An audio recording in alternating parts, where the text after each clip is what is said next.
Good evening. Thank you for attending this session and thanks to DMG for having me today. It's always a pleasure being in Riyadh. I'm Hussein Mahran. I'm an architect and a project management and sustainability professional. I head the PMO projects portfolio at Naga Architects in Dubai. In this session, we're going to discuss the following questions.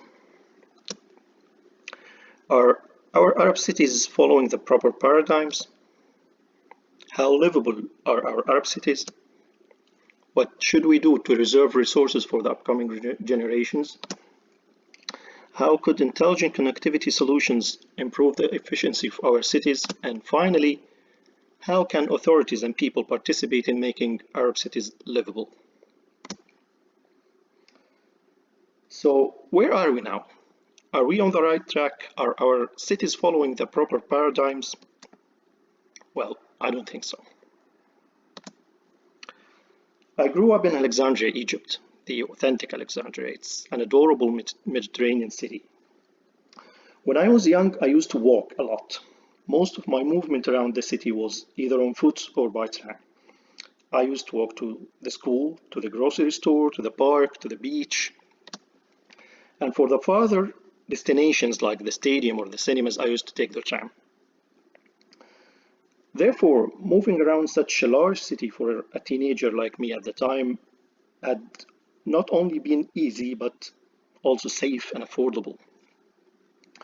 But as the city grows and expands, it's still adorable, but it becomes much less walkable. I don't think that my son today can move around the city as safely and easily as I did when I was his age. Now, let's take a look at our Arab cities today. Let's take Cairo, for example, or Baghdad, Sharjah, Khartoum, Beirut. We don't seem to be following the proper paradigm. Our cities are getting more congested, less walkable, less livable. One reason for this is the migration from rural areas to the cities, which is a global trend. Somewhere in 2007, and for the first time in the history of humanity, the world's urban population equalized the rural population, and since then it kept steadily increasing, as you can see. Another reason is that we are still following the American post-World War II urban sprawl phenomenon. What you see here is a typical American suburb that looks like the ideal paradigm for expansion to us. But it's not, because the consequences of building a suburb like that are loss of agricultural lands, disturbance of ecosystems and wildlife habitat, alterations in hydrology, increased air and water pollution, etc. It's a long list. So Americans themselves are now opposing that paradigm that they invented in the middle of the 20th century, and many books have criticized that paradigm and advocated the new trend to restrain the urban sprawl. So the new approach in housing project is heading to dense complexes. One of the most remarkable examples of that is Mountain Dwellings by Bjarke Ingels in Copenhagen. He managed to combine the luxury of suburban backyard with the social benefit of urban density, using this intelligent architecture design section, creating an urban mountain instead of urban sprawl. Another remarkable project that considers livability in a huge city like Toronto, Canada, is the Quayside neighborhood, which is owned by Alphabet, the holding company of Google. They are rebuilding Toronto's eastern waterfront, and they present the project as an extraordinary opportunity to shape the city's future and provide a global model for inclusive urban growth. Here are some renders showing how livable and sustainable this place will be. So, humanly scaled outdoor spaces, smart and sustainable public transit, social activities and exposure to nature, walkability and close proximity to several uses. If you look at the older districts in cities all around the world, you'll easily recognize design for people, not for vehicles. You'll find urban spaces that are respecting human scale, that are allowing for human activities, enabling people to socialize and interact with each other. So let's start with livability. How livable are our Arab cities, and what should be done to increase livability? In the livability index by The Economist, these are the main factors of the rating criteria and the percentage of each. And based on that, the world's top 5 cities are, the first is Vienna. And by the way, I was in Vienna last summer, and the one thing I enjoyed the most was not the marvelous architecture or the breathtaking landscape. It was the ability to walk, to spend hours walking safely, and to be able to appreciate the beauty of the city while walking. The next is Melbourne, Sydney, Osaka, Calgary. And these are the world's top 10 cities with the breakdown of rating points. So if we take infrastructure as one of the main elements of livability, quality of road networks and quality of transportation network, we need to set the priorities for road design. Are we designing for people or for vehicles? So the first and main priority should be to pedestrians, then to public transit users, then to cyclists, last and finally to vehicles. This is an excerpt from Abu Dhabi's urban planning guidelines that present the perfect design for roads. Here we start with the city boulevard with commercial frontage. That's about 60 meters wide, and you can find the transit lanes, parking lanes, and the generous pedestrian realm. Then a standard city avenue, a standard city access lane, and a standard city street. Here is the same concept, but for smaller scale towns. Still, the pedestrian realm is generous, as you can see. And here you can see the streets of a residential neighborhood where the pedestrian realm is even larger to provide more safety for residents. And here is an industrial area where vehicles are given more space compared to residential areas. And this is a city transit avenue that accommodates a tram line. You can notice very clearly how the vehicle space has been minimized and more space has been given to pedestrians and to public transit. Now let's review the design criteria of the pedestrian realm. The first item is the proper sizing based on use. Second is accessibility for all, considering people of determination, for example. Third is safe connections between pedestrian zones and for a safe and uninterrupted walking path. Fourth is the clear and informative signage and crossing signals. Fifth is attractiveness, including vegetation and street furniture, etc. Then security, including street lighting and active commercial frontage. Seventh is quality surfaces that reduce the risk of slippage and prevent rainwater runoff. Finally, efficient drainage using gravity and slopes and benefiting from the rainwater for vegetation. Another important concept is the traffic calming techniques that are used to restrain vehicles from speeding inside residential and pedestrian areas. There are many techniques actually, but one of which is simply narrowing the lanes. Another technique is narrowing corner radii to force vehicles to slow down. Then the gateway treatment that alert drivers when they are entering a slower area. Then there's lane shifts by creating an S shape, and many roundabouts at intersections, and speed tables that are also beneficial as pedestrian crossings. And finally, the paving materials and colors such as stamped concrete, cobblestone, and concrete pavers.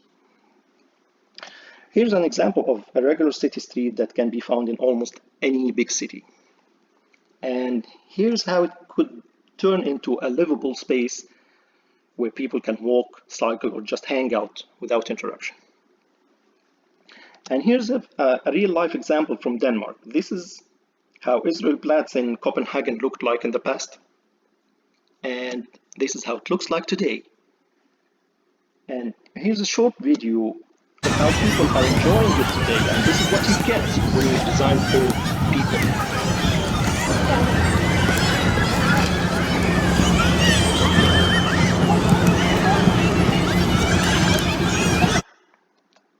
Now, just a quick introduction to the new trend named CPTED, or Crime Prevention Through Environmental Design, where the proper urban design helps reduce crime rates. The main elements here are sightlines, lighting, concealed or isolated routes, entrapment areas, isolation, land use mix, activity generators, ownership, maintenance and management, signs and information, and overall design. Well, now let's talk about sustainability.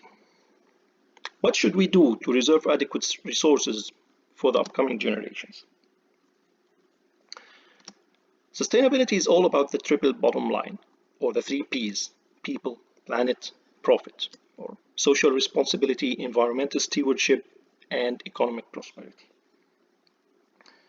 Let's quickly review the Sustainable Cities Index of 2018 that was titled Citizen-Centric Cities, and that was based on the 3 pillars: people, planet, profit. These are the world's top sustainable cities: London, Stockholm, Edinburgh, Singapore, Vienna, Zurich, etc.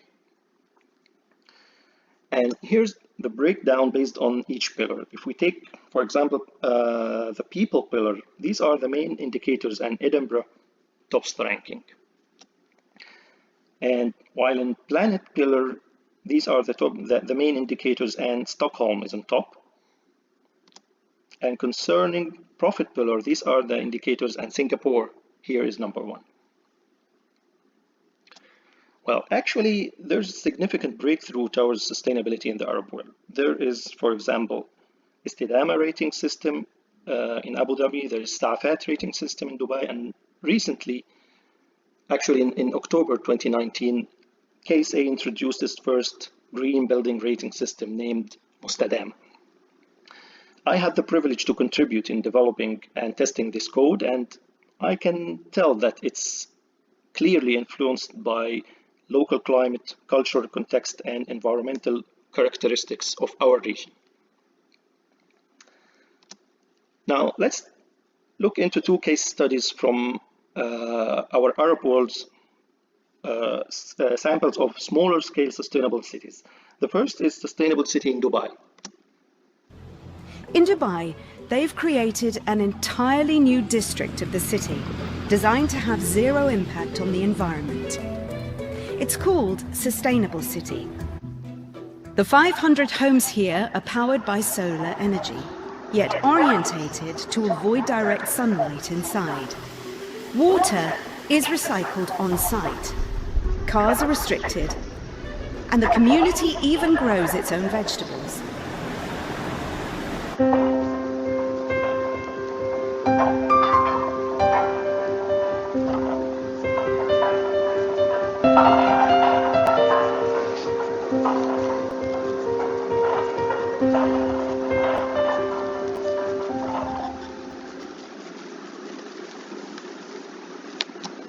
And the second example is Masdar City in Abu Dhabi. The city is built using traditional Arabic architecture, combined with modern technology and design. Narrow walkways capture the wind and provide shade, making the perceived temperature 10 degrees cooler in Masdar City than elsewhere in Abu Dhabi, encouraging a healthy and comfortable lifestyle, where everything is within walking distance. The buildings are powered by clean energy, constructed using green building materials and designed to reduce energy and water consumption by 40%.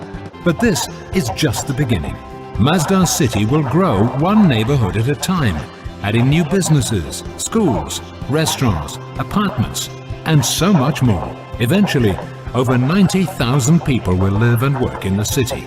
Throughout the expansion, residential, cultural and commercial areas will be interwoven with parks and a wide variety of services and amenities. Residents and visitors can leave their cars behind and enjoy the open and pedestrian-friendly neighborhoods. Integrated, clean and smart transportation systems, including a fleet of electric vehicles and driverless cars, keep the city accessible and livable as it grows. Now about smartness. How could IoT and intelligent connectivity solutions improve the efficiency of our cities?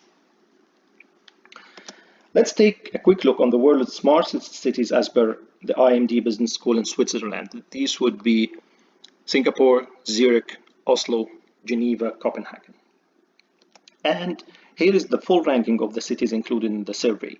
Unfortunately, our Arab cities are not in very good ranks. And this is a sample report on cities showing evaluation criteria. I've selected Riyadh, especially so you can find its score in health and safety, mobility, activities, opportunities, and governance. And here is two very important surveys about Riyadh as well.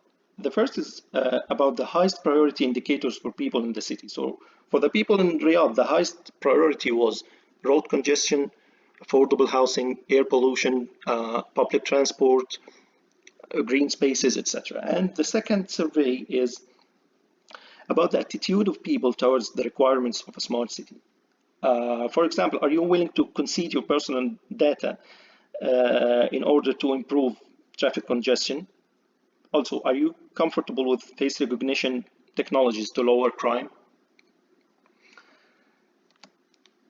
And here are some success stories in cities that have adopted smart technologies. For example, Copenhagen achieved a significant energy savings of 76% by modernizing street lighting to intelligent LEDs. Chicago saved more $100 million by reducing energy use, and it's expecting a completely smart street lighting system to be operational soon. Then Glasgow is creating an integrated smart city management platform to reduce energy consumption and to increase road safety and health benefits. What is Internet of Things? The term IoT, or Internet of Things, encompasses objects that talk to each other while connected to the Internet. By combining these connected devices with automated systems, it's possible to gather information, analyze it, and create an action. And this opens endless doors for city authorities to monitor and manage, for example, energy, water, climate change, smart lighting, communication with citizens, security cameras, smoke detectors, face recognition, etc. It's endless. And here are some benefits that can be achieved by applying IoT and smart technologies in a city. Like, for example, you improve resilience and reach sustainability goals. You ease congestion and enhance road safety. You boost city and neighborhood safety, and you connect and inform the public. This is a short demo of a smart street lighting management platform that's based on the concept of IoT. Solution includes 4 main components. 1. Smart streetlight controllers from one of our many partners constantly monitor and control each light point. 2. These devices connect through a robust IP-based wireless mesh network that enables real-time communications anywhere in the city. 3. Management software provides the tools to monitor, analyze and control all of these assets. 4. Open APIs simplify integration with third-party applications. The end-to-end solution is protected with proven industry-leading security technologies. And the benefits don't stop at lighting. Intelligent streetlights create a robust and reliable city-wide network that can connect other smart city devices. Proven platform is simple to set up and use and offers the most complete feature set in the industry. Now, what should we do? What should be done? How can authorities, communities, and individuals participate in making Arab cities sustainable and livable? Let's take a look on a case study of a project that we at NAG Architects are currently busy with. It's about humanizing a small city in somewhere in the Arab region. The city's name remains confidential at the moment as the project is still in the making. But it acts as a sample of lots of Arab cities.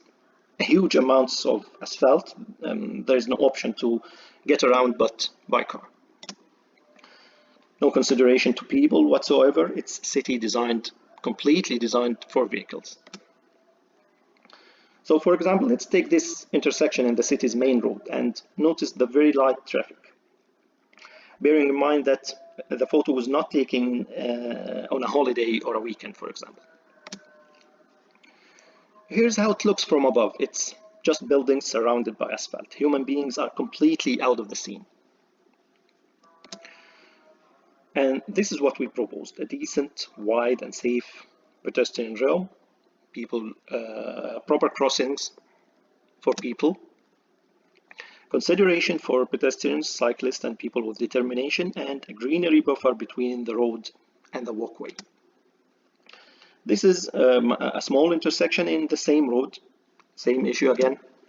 We thought that small roundabout would be a good solution considering the low traffic rate. And this is what the curbside currently look like. There's barely any space for people to walk, although it's a commercial street. And this is what we're proposing. And the benefits here are not only environmental and social, by the way, but also economical. Now let's watch a short animation of our proposal.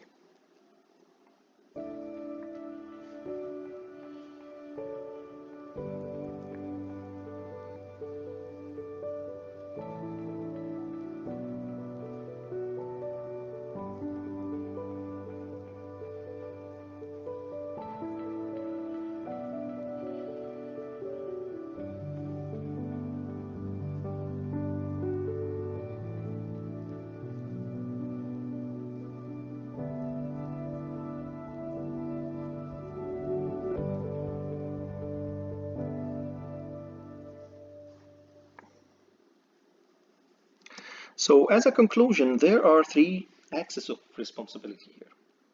First is authorities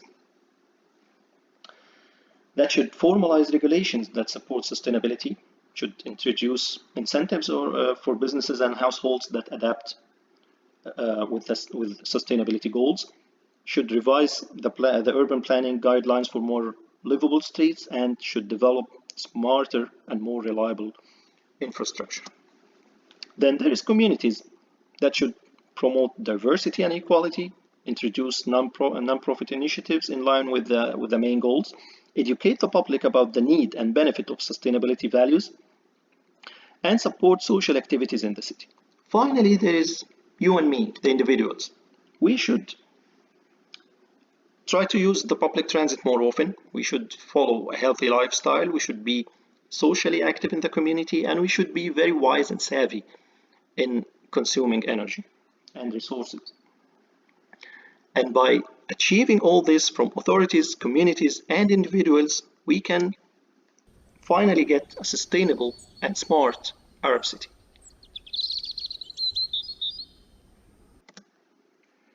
Here are the references. Thank you for your attention, and here is my contact information for any further discussion. Thank you. Goodbye.